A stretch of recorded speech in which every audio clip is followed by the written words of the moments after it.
Hello there guys, RMP792 here, and I want to talk about Batman v Superman.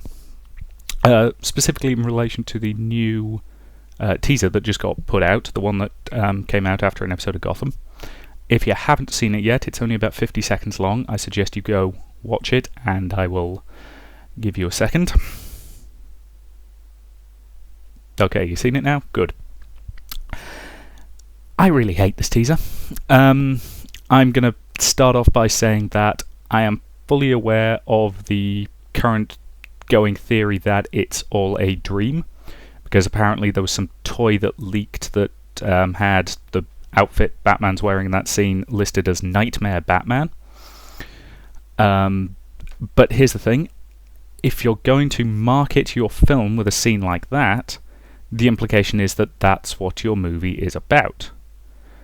And even if that's not actually what the movie is all about, that is false advertising, which I hate as well. So, why does this scene rub me up the wrong way? I'm going to start by talking about Man of Steel, because I hate Man of Steel. I am firmly in the camp of people who really, really hate Man of Steel, because I personally think that it completely missed the point of the character of Superman. The thing is, if it had been literally any other property, if it had been an original property, I would have come out of it and said, well, that was alright. It wasn't great, but it was alright. And I actually went to see it with my housemate at the time. And we drove to the cinema and we saw the film, we came out and we were like, that was okay. And we got in the car and we started talking about it. And by the time we got home, we realised we disliked it. And after we sat in the living room and talked about it for about 2 hours, we realised how much we hated it. Because every time we tried to talk about something we liked, it brought it back around to something we hated. And the problem is that it fails completely as an adaptation of the character of Superman, because it completely misses the point of the character of Superman. Because it's trying to tell this story of a guy who doesn't belong. He's an alien, and that's not Superman. Superman is the most human of all the superheroes. There is a great quote that I like from Linkara, which is, adaptions always seem to focus on the fact that he was born Kal-El and forget the fact that he was raised Clark Kent. Because you've got to keep in mind that Superman literally does not have any memories of Krypton. He was too young. He was literally a baby when he left that planet. All he remembers is growing up with Jonathan and Martha Kent, with a pair of loving parents. And I'm not even going to get on to the depiction of Jonathan Kent in that film, because sweet Jesus was it awful. But he has what you might dub old world values, and that really is the heart of the character. There's a fantastic line from Lois and Clark, The New Adventures of Superman, which I think sums up the character, which is, Clark Kent is who I am, Superman is what I can do. And that to me sums up the character perfectly, because whereas a lot of people, and I've got a friend of mine who vehemently argues this point, believe that Clark Kent is the mask that Bruce Wayne wears. Clark Kent is the mask that Superman wears, in much the same way that Bruce Wayne is the mask that Batman wears. I maintain it's exactly the opposite way round. Clark Kent really is who Superman is, and that's why he feels he has to do what he can to help people, because it was just instilled in him as a child that if you can do something, you should do something. And that's one of the reasons that Man of Steel fails, because the attitude doesn't so much seem to be, you can do this because you... I mean, let's face it, Superman does not save anybody in that film. In terms of, Superman's whole bit is that he saves everybody.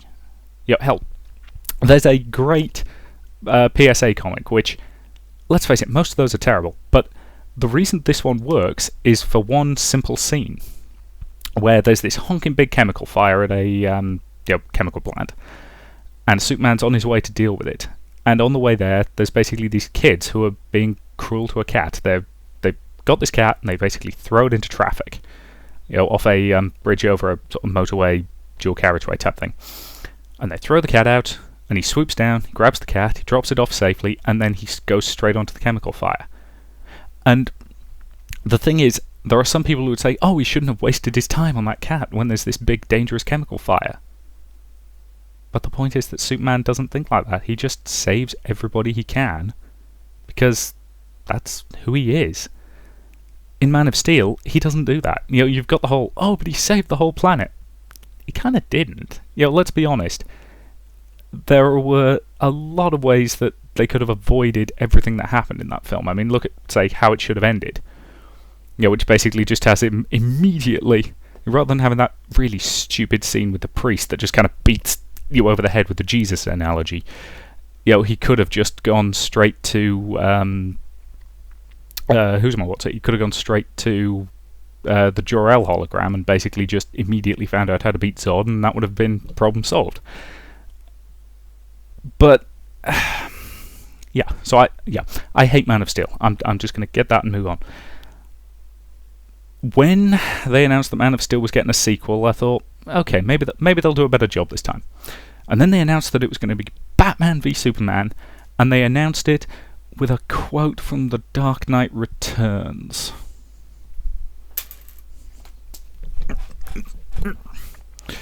Okay, I hate The Dark Knight Returns. I happen to think it's one of the worst things to happen to comics in the last 25 years.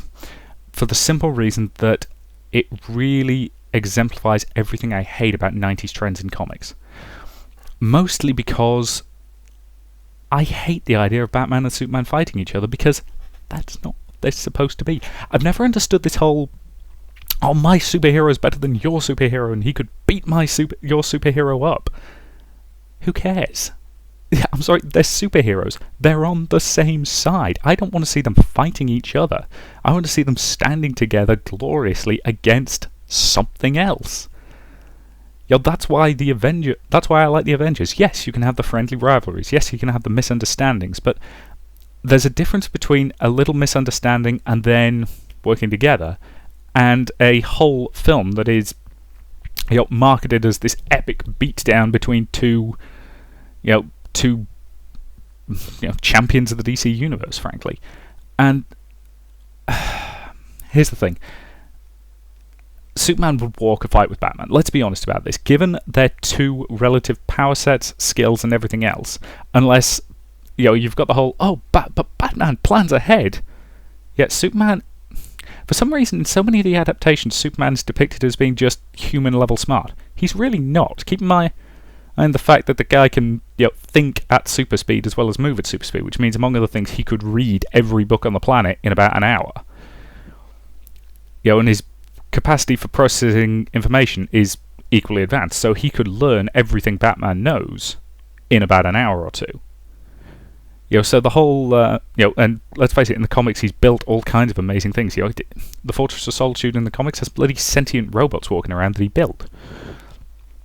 And so there's this general attitude that Batman is just so much smarter and therefore he would win.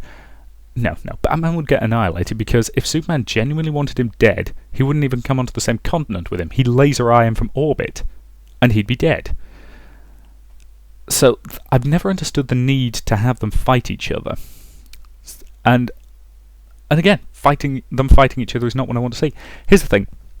The best version of them getting together that I've ever seen is in the DC Animated Universe. And let's be honest, the DC Animated Universe is as near to perfect as you could want. It's got problems, certainly, but it's by far the best adaptation of these characters we've ever had. And there is a 3-parter in Superman the Animated Series called World's Finest, where the Joker basically gets bored fighting Batman, goes to Metropolis, teams up with Lex Luthor to try and take on Superman, and Batman and Superman end up working together to take out both Luthor and Joker. And it's fantastic. And yes, you've got some friendly rivalry stuff. You've got a really great scene where Superman just looks under Batman's mask using his X-ray vision, and then Batman plants a little tracking device on Superman's cape, and as a result, he finds out who Superman is, and it works. It really does work. It's a great team-up between the two. because while they don't necessarily trust each other, they have at least a little respect for each other. And that works. Whereas this film, and I'm finally going to get onto that actual teaser now, I don't care if it's a nightmare, alright? But everything is wrong with this scene. You've got Superman landing in that cave and those guys bowing down to him like he's some sort of fascist dictator. And that just immediately put me in mind of the whole kneel before Zod thing. From the Richard Donner movies. And yeah, that is Zod. That's exactly what Zod is. It's not what bloody Superman is. And Superman throughout that whole scene looks... Well, I want to say angry, but frankly my brain is saying constipated. So yeah, he looks incredibly constipated throughout that whole scene. And Superman's got a lot of fibre in his diet, so that wouldn't happen too much. But anyway. But no, everything about that scene is wrong. And I don't care if it's a nightmare, because that's how it's being marketed. So, I suspect this movie's going to suck. I'm still going to see it, but I have a horrible feeling that I'm going to hate it with a fiery passion. Do I have anything else to say? No, I think that's kind of all I've got at the moment. I'm really, really hoping it's good. I don't think it will be. I think they're going to cock it up badly. I think they're going to really cock up Wonder Woman, because, let's face it, she's been barely in the trailers. In all honesty, to my mind, the best inclusion of Wonder Woman would have been a single post-credit scene with a sort of big Grecian temple-looking thing, and maybe the lasso and her sword and shield on, a sort of pedestal, and this woman in a sort of white robe comes in, sort of picks it up, and then pulls down the hood too, and sort of puts on the tiara, and that, I would have cut it there. That would have been a kind of perfect end credit stinger. But the problem with the modern way that we handle this is that we've known for years that this film's coming. We now know they've started filming the Wonder Woman movie, so I'm not confident, because all the rumours say they're basing her origin on the New 52 origin, which I hate. I'm sorry, Diana was made from clay. That's much more interesting than her being daughter of Zeus? I think it's daughter of Zeus. It's daughter of one of the Greek pantheon, and let's face it, we've seen demigods before. They're just not that interesting anymore. But regardless, as I say, I am much more of a DC fan than a Marvel fan. I grew up with DC way more than I did with Marvel.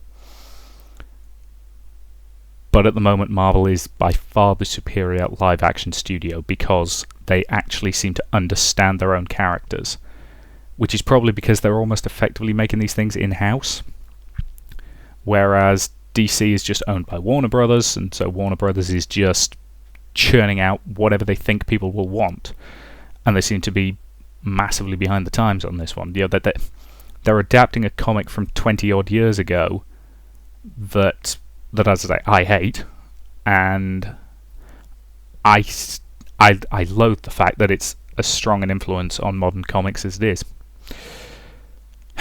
So yeah, ultimately at the end of the day, I will still see Batman v Superman, but it's gonna suck. It really is. Still, in the meantime, thank you very much for watching, and I'll see you in future videos.